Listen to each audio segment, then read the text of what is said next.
So you have about $30,000 in negative equity. If I ever catch him on U.S. soil, he's going to take a true Southern whooping. His truck has towing capacity, mostly for the loan balance. I'm calling about your 2021 Dodge Ram. Tell me a little bit about it, man. Tell me like what you got going on. So I traded this in for a Silverado because my Silverado, I work in construction. I own my own company and it just kept messing up on me and I had to take it to the dealer, traded it in for this one and I got this one and I know it was going to have a lot of negative equity. I just should have been a little bit smarter. Now I pay $1,351 a month for this truck. $1,351? Yes. And how much is your insurance? My insurance is like $300. $1,600 a month to drive to work. So basically work is now just funding the driveway. At that price, the Ram should come with a bedroom, property taxes, and a realtor explaining the depreciation. So you're about $1,600 a month for this truck. Yes. I know you sent me a text. You said that you owe $68,000, almost $69,000 for the truck, man? Yes. All right. What's your credit score right now?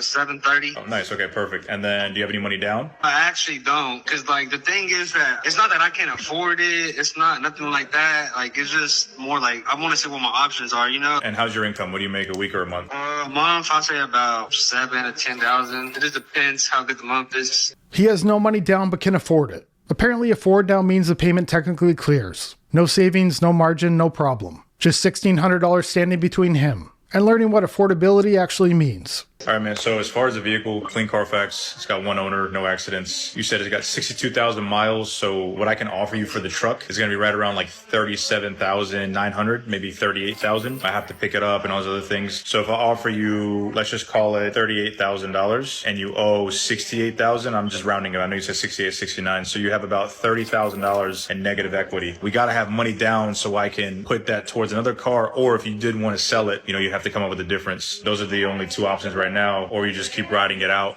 He's $30,000 upside down on the Ram. That means the truck could disappear tomorrow, and he would still owe enough to buy another bad idea. So now he's not choosing between keeping it or selling it. He's choosing which version of broke he likes better. Yes. Until, the truck, I guess, dies or you pay it off. So how much would I need down, you think? I'm not going to lie, man. Like, you're going to need at least 10 to 15 down to make a deal happen with my banks. 730, you have good credit. For $1,300 a month, man, almost $1,400 a month for the truck, I would definitely look into, refinancing. Do you know your interest rate right now? This is 8%. I mean, that's not terrible. Also, there's a lot of, lease options. I was telling some people the other day, I had a customer with the same situation in the Chevy. Let's say you want to lease, a electric vehicle like Ford F-150 Lightning, right? When owning the truck goes this badly, apparently the next move is simple. Take away the ownership, keep the payment, roll the old problem into a new contract, and somehow pretend that counts as getting out. There's a lot of lease incentives that you could possibly roll over this negative equity, and you would just lease the truck for 3 years, 2 years, and then you return it at the end of that lease term and that negative equity disappear. Essentially, the incentives would eat up the negative equity, or most of it. You still have to have some money down, especially if you have a 730 credit score. I think you would qualify. That's the best option to kind of get away without having a lot down, other than just driving it until you pay it off. You're just going to keep having that negative equity, man. If you have 10 down, you're going to roll over 20 somewhere else, right? So. And now incentives are supposed to make this feel smarter. It covers part of the damage, not the thinking that created it. So he pays for a few more years, gives the truck back, and walks away with nothing but receipts. It's just going to be a consistent situation for you. The best way to get out of it, man, is just going to be the lease option. I know, maybe see what the mileage restrictions are, or if you can buy more miles, or what the penalties if you go over the miles. At that point, maybe it'd still be less than $30,000. Yeah, I think I'll probably head towards more of that leasing stuff. Then I just got to talk to my wife, see what the best option is. Then I got you, brother. Talk to your wife. Let me know what you want to do, and we'll make something happen, okay? Okay, I appreciate it. Right, Thank brother. you. The best way out of this situation is never letting it get this far, because once you're buried, every option is just a different payment. Buy less truck and keep the money. It sounds obvious, which explains why it never comes up at the dealership. I got a car I'd like to trade in. I got a 21 Silverado LTZ full loaded to the rim, man. The only thing is I think I'm upside down a little bit. Just a little. How about are we talking? Well, the truck's worth 30. I owe just around 42. Holy moly. I know, Dan. But listen, Dan, I don't want to downgrade. No big deal. Can you send me the VIN so I could check it out real quick? Yeah, definitely. I looked at your Carfax. Does your vehicle have any damage on it? It's got 3 minors. It's just a fender bender. I was sitting on the light. Someone just tapped me on the back. No damage was done to the bumper, nothing. Anything else that I need to know? No surprises? He's $12,000 upside down on the trade, and he doesn't want to downgrade, so he's already bringing debt with him. But the next move still has to protect the lifestyle. Apparently the money can take the hit.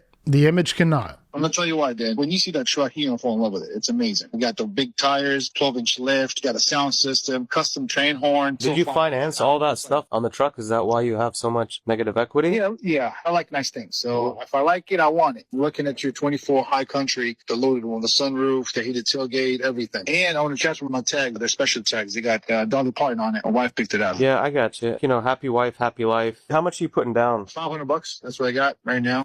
And you're rolling around $12,000 in negative equity. You're moving up in price. I just want to let you know, something like this High Country, your estimated payment's going to be around $700 to $800 to maybe $1,200. He likes nice things, so the last truck got loaded with options. Now he's $12,000 upside down, and looking at the next one with $500. That's a tough combination. Premium taste, clearance rack cash. I just want you to be prepared for that. You were financing $42,000 on that 21. We're going to have to finance a little bit more on that. I just need you to make it happen for me, Dan. I heard you and the man with the idea. Let's do it. Yeah, I get it. You know, if there's a way, Star Auto will try to find it. I know you can make it happen. Just definitely bring coffee because it's going to take some time.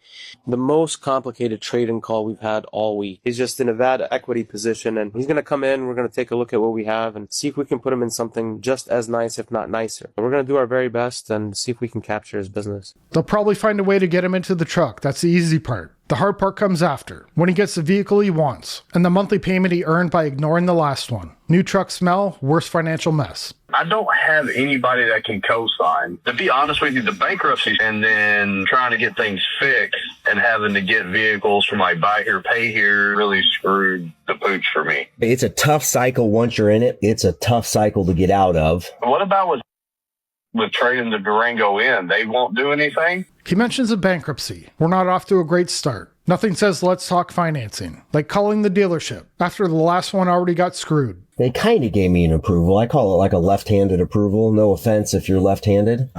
They say, yeah, we gave you an approval, but they want $15,000 down. That don't make no sense. Yeah. The vehicle's like $19,000. That's why I say I kind of call it a left-handed. It's a way for them to say we got an approval, but it's not really an approval. But there's the bankruptcy, which is not insurmountable at all. Matter of fact, we have a lot of banks that prefer that. They love that. The first investing, that looked like you opened it during the bankruptcy and then it was repossessed afterwards. They call it a left-hand approval. Makes sense. Because the bank's left hand basically reached through the phone and slapped him with a $15,000 down payment. That's not the lender saying congratulations. That's the lender saying please stop shopping. Well, I opened it during the bankruptcy, and then for some reason that ended up on my bankruptcy, and then they come and got it. That's strange because it doesn't say it was in the BK. It just says it was a repossession after the BK. And then there's that loan that was a big loan. That was like a $70,000 or $80,000 loan. What happened with that one? I co-signed for somebody. Oh, man. He burned me. Dude, I'm so sorry. I'm just going to say, if I ever catch him on U.S. soil, he's going to take a true Southern. Now there's a repo involved too, that's great. So we've got a bankruptcy, a repossession. And somehow the conversation is still about another car. The credit report is saying no, and strongly recommending a bus pass. I will go and spend my 10 days in jail. Are you open to any other cars? I am looking for a 3-row SUV for my wife. Okay. She is tired of the minivan. We got the minivan just to get us by. Yep. I had a '02 Suburban before that, and that's what she drove. Blue and gray smoke every time you started it, so the rings were bad in it. I ended up selling to some kid, and I ended up going and getting that minivan for her to a buy here, pay here. She doesn't want another minivan. She wants a Suburban or a Yukon XL. Suburban or Yukon XL, that's perfect. Bad credit, no money. And somehow the wish list still has 3 rows. The credit file is limping in. The down payment is completely missing. The entire plan is running on Trust Me Bro. Or a Ford Expedition Max that's got the full 3-row seat or the full bench seats in the back, the middle and the very back is what we're looking for. I've got my 4 kids. Well, let me take that back. How many kids I got? 1, 2, 3, 4. I got mine and my wife's 5 kids. Yeah. And we got custody of 2 other kids. Oh, man, you need a school bus, dude. Did she tell you we were trying to do 2 at once? Yes, sir. Yep. For me, I'm looking for a crew cab 4-wheel drive truck. The first approval is already fighting for its life. Now he wants a second vehicle too. One deal is barely standing, and he's trying to add another set of keys. Apparently the plan is to make the lender nervous in bulk. I prefer full size. All right, let me get back to work, man. We're not going to forget about you. We were working just on that Yukon before, and now I'm going to see if I can get something that might work a little bit better for them. That's what I'm going to do next. All right. Well, I appreciate it. Thank you very much. Okay, brother. Catch you later. Thank you. We can't always work miracles, but I promise people that we will always work as hard on your deal as we would if it was our own family member. We're going to get to work, and we'll try and make this deal.